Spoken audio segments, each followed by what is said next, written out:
සුබ දවසක්. අපි මේ ජීවත් වන ලෝකේ තාක්ෂණය දවසෙන් දවස ඉදිරියට යනවා. නමුත් ඔබ දන්නවද? ලෝකයේ පමණක් රටවල් තියෙනවා මේ තාක්ෂණය ඉදිරියට රැගෙන යන රටවල්. ඒ වගේ රටක් තමයි චීනය කියලා කියන්නේ. ඉතින් මේ රටේ තියෙන විශේෂත්වය තමයි ඔවුන්ගේ වර්තමානයේ පවතින තාක්ෂණය ඉක්මවා ගොස්න නව නිර්මාණ, නව සොයා ගැනීම කිරීමයි. හොඳයි. අපි අද බලන්න යන්නේ ඒ ආකාරයෙන් චීනය සොයාගත් තාක්ෂණික උපකරණ 3ක් පිළිබඳවයි. මේ උපකරණ තුනම භාවිතා වෙන්නේ පොදු ප්‍රවාහනය සඳහායි. වීඩියෝ එකේ අවසාන තප්පරය දෙක රැඳී සිටින්න කියලා ඔයාලට ආරාධනා කරනවා.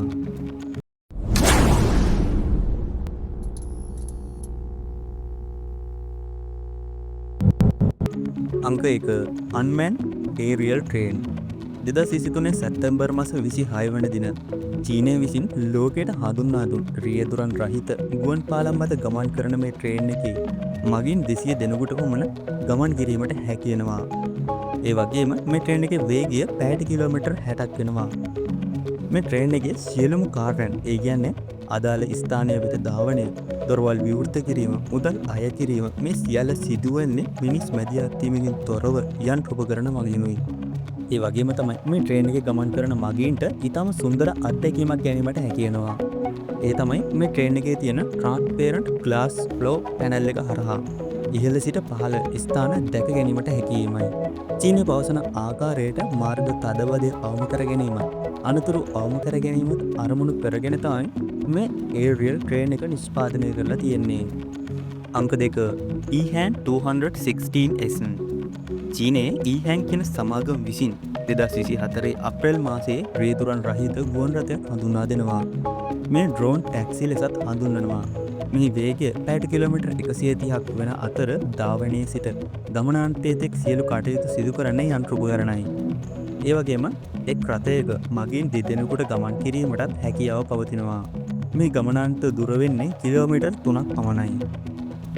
පියයිසරියේදී කිසිම ශබ්දයක් පිට නොකරන නිසා, ඒ වගේම චාර්ජ් එක මගින් ධාවනය වන නිසා පරිසරයට හානියක් නැති මේ ඩ්‍රෝන් ටැක්සි එක සාමාන්‍ය මිනිසුන්ට පෞද්ගලික හෙලිකොප්ටර් එකක ගමන් කරන අත්දැකීම ලබා ගැනීමට හැකි බවත් චීන රජය විසින් ප්‍රකාශ කර තිබෙනවා.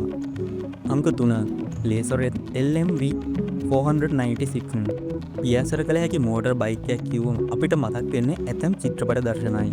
නමුත් ලේසරෙත් ඔටෝ කියන සමාගම මේක සත්‍යයක් කරමින් ජෙට් ටෙක්නොලොජි තාක්ෂණය භාවිතා කරමින් මේ නිර්මාණය කළ තියෙනවා. ඒ වගේම ඉලෙක්ට්‍රික් මෝටර් භාවිතා කරමින් මාර්ගයේ ධාවනය කළ හැකි ලෙසත් මෙහි ඇති ටර්බයින් භාවිතා කරමින් ඒ හරහා ලබා ගන්නා පීඩනය ඔස්සේ ගුවන්ගත වීමට හැකි ලෙස මේක නිර්මාණය කළ තියෙනවා. රෝඩ් මොඩ් එකේදී කිලෝමීටර් 100ක පමණ දුරක් ගමන් කිරීමට හැකි අතර ෆ්ලයිට් මොඩ් එකේදී මිනිත්තු 10ක් පමණ ගමන් කිරීමට හැකි වෙනවා. මාර්ගය මත උපරිම වේගය පැයට කිලෝමීටර් 100ක් ලෙස සඳහන්.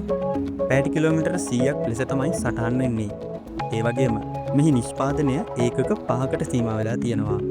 ඒ වගේම තමයි එක් මෝටර් බයික් එකක මිල $5,75,000ක් ලෙස තමයි සටහන් වෙලා තියෙන්නේ.